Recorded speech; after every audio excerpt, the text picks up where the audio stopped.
Hello ವಿದ್ಯಾರ್ಥಿಗಳೇ, ಹೇಗಿದ್ದೀರಾ? Second PUC ವಿದ್ಯಾರ್ಥಿಗಳಿಗಾಗಿ ಒಂದು ಶೈಕ್ಷಣಿಕ ಸುದ್ದಿಯನ್ನ ಪುನರ್ವೇಜು ಸಂಸ್ಕಾರ ಚಾನೆಲ್ ಮುಖಾಂತರ ತಿಳಿಸ್ಕೊಡ್ತಾ ಇದ್ದೇನೆ. ಏನಪ್ಪಾ ಅಂತಂದ್ರೆ, ಈಗ ಆಲ್ರೆಡಿ ನಮ್ಮ ಕರ್ನಾಟಕ ರಾಜ್ಯದಲ್ಲಿ ಸೆಕೆಂಡ್ PUC ಪರೀಕ್ಷೆ ಯಶಸ್ವಿಯಾಗಿ ನಡೆಸೋದಕ್ಕೆ ಪರೀಕ್ಷಾ ಮಂಡಳಿ ಏನಿದೆ ಇದು ಸಕಲ ಸಿದ್ಧತೆಗಳನ್ನ ಈಗ ಆಲ್ರೆಡಿ ಮಾಡ್ಕೊಳ್ತಾ ಇದೆ. ನಮ್ಮೆಲ್ಲರಿಗೂ ಕೂಡ ಚೆನ್ನಾಗಿ ಗೊತ್ತಿದೆ, 9ನೇ ತಾರೀಕಿಂದ ಸೆಕೆಂಡ್ PUC ಪರೀಕ್ಷೆ ಆರಂಭ ಆಗ್ತಾ ಇದೆ. ಕರ್ನಾಟಕ ಶಾಲಾ ಪರೀಕ್ಷೆ ಮತ್ತು ಮೌಲ್ಯ ನಿರ್ಣಯ ಮಂಡಳಿ ಏನಿದೆ ಈ ಸಂಬಂಧ ಎಲ್ಲಾ ರೀತಿಯಾದಂತಹ ಒಂದು ಪರೀಕ್ಷಾ ತಯಾರಿಯನ್ನ ನಡೆಸ್ತಾ ಇದ್ದು, ದ್ವಿತೀಯ PUC ಫಲಿತಾಂಶವನ್ನ ಉತ್ತಮಗೊಳಿಸಬೇಕು, ಒಂದು ಉನ್ನತ ಮಟ್ಟಕ್ಕೆ ತೆಗೆದುಕೊಂಡು ಹೋಗಬೇಕು ಅನ್ನುವಂತಹ ನಿಟ್ಟಿನಲ್ಲಿ ಶಿಕ್ಷಣ ಇಲಾಖೆ ತನ್ನದೇ ಆದಂತಹ ಒಂದು ಕ್ರಮಕ್ಕೆ ಮುಂದಾಗಿದೆ.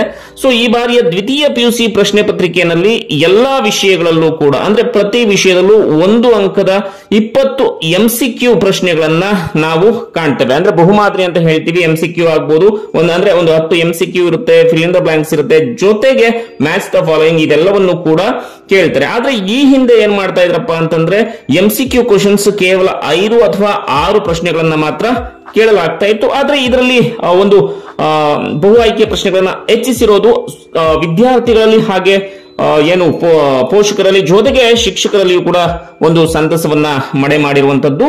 ಇನ್ನು ಈ ಬಾರಿ 6 ಲಕ್ಷ ವಿದ್ಯಾರ್ಥಿಗಳು ಸೆಕೆಂಡ್ PUC ಪರೀಕ್ಷೆ ಬರೀತಾ ಇದ್ದಾರೆ. ಈ ಹಿಂದಿನಿಂದಲೂ ಕೂಡ ಪರೀಕ್ಷೆ ಬರೆದವರಲ್ಲಿ ಪಾಸ್ ಆಗುವಂತಹವರ ಸಂಖ್ಯೆ ತುಂಬಾ ಕಡಿಮೆ ಇತ್ತು.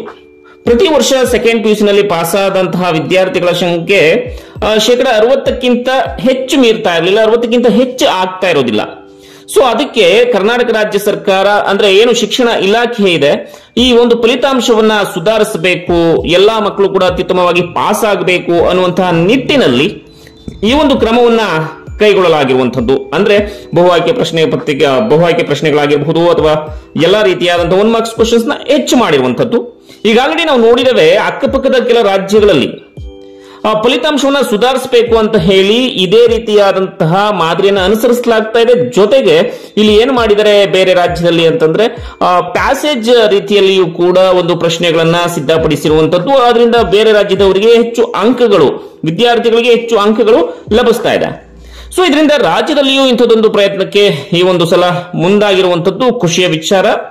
ಇತ್ತೀಚಿನ ಪರೀಕ್ಷೆಗಳಲ್ಲಿ ಬಹು ಆಯ್ಕೆ ಪ್ರಶ್ನೆಗಳಿಗೆ ಹೆಚ್ಚಿನ ಆದ್ಯತೆಯನ್ನ ನೀಡಲಾಗ್ತದೆ. ಜೊತೆಗೆ ಗ್ರೇಸ್ ಮಾರ್ಕ್ಸ್ ಕೂಡ ನೀಡ್ತಾ ಇರುವಂತದ್ದು ಒಂದು ಮೌಲ್ಯಮಾಪನದ ವ್ಯವಸ್ಥೆಯಲ್ಲಿ ಒಂದು ರೀತಿಯಾದಂತಹ ಬದಲಾವಣೆ ಅಂತಾನೆ ಹೇಳ್ಬಹುದಾಗಿದೆ. ಹಾಗೆ ವಿದ್ಯಾರ್ಥಿಗಳು ಹಿಂದೆ 2 ವಿಷಯಗಳಿಗೆ 5% ಗ್ರೇಸ್ ಮಾರ್ಕ್ಸ್ ಅನ್ನ ಪಡಿತಾರೆ. ಒಂದು ಭಾಷೆಯಲ್ಲಿ ಮತ್ತು ಇನ್ನೊಂದು ಪ್ರಮುಖ ವಿಷಯದಲ್ಲಿ ವಿದ್ಯಾರ್ಥಿಗಳು ಯಾವುದೇ 2 ವಿಷಯಗಳಲ್ಲೂ ಒಂದೇ ರೀತಿ ಗ್ರೇಸ್ ಮಾರ್ಕ್ಸ್ ಪಡಿತಾರೆ. ಒಟ್ಟು 600 ಅಂಕಗಳಿಗೆ 210 ಮಾರ್ಕ್ಸ್ ಅಂತ ಅಂದ್ರೆ 210 ಮಾರ್ಕ್ಸ್ ಅನ್ನ ಪಡೆಯುವಂತಹ ವಿದ್ಯಾರ್ಥಿಯು ಗ್ರೇಸ್ ಅಂಕ ಪಡೆಯೋದಕ್ಕೆ ಅರ್ಹನಾಗಿರ್ತಾನೆ. ಅಕಸ್ಮಾತ್ ಏನಾದ್ರೂ ಕೂಡ 210ಕ್ಕಿಂತ ನಿಮಗೆ ಕಡಿಮೆ ಮಾರ್ಕ್ಸ್ ಬಂದಿತ್ತು ಅಂತಂದ್ರೆ ನಿಮಗೆ ಗ್ರೇಸ್ ಮಾರ್ಕ್ಸ್ ಸಿಗೋದಿಲ್ಲ. ಅಟ್ಲೀಸ್ಟ್ ಮಿನಿಮಮ್ ಒಂದು 210 ಮಾರ್ಕ್ಸ್ ನೀವು ತೆಗೆದಿದ್ರೆ ನಿಮಗೆ ಒಂದು ಒಳ್ಳೆ ರೀತಿಯಾದಂತಹ ಗ್ರೇಸ್ ಮಾರ್ಕ್ಸ್ ಸಿಗುತ್ತೆ. ಈ ಒಂದು ವಿಡಿಯೋ ನಿಮಗೆ ಸಹಾಯ ಆಗಿದ್ರೆ ಎಲ್ಲರಿಗೂ ಕೂಡ ಶೇರ್ ಮಾಡಿ. ಸೆಕೆಂಡ್ PUC ಎಲ್ಲ ವಿದ್ಯಾರ್ಥಿಗಳಿಗೂ ಕೂಡ ಆಲ್ ದ ಬೆಸ್ಟ್, ಶುಭವಾಗಲಿ.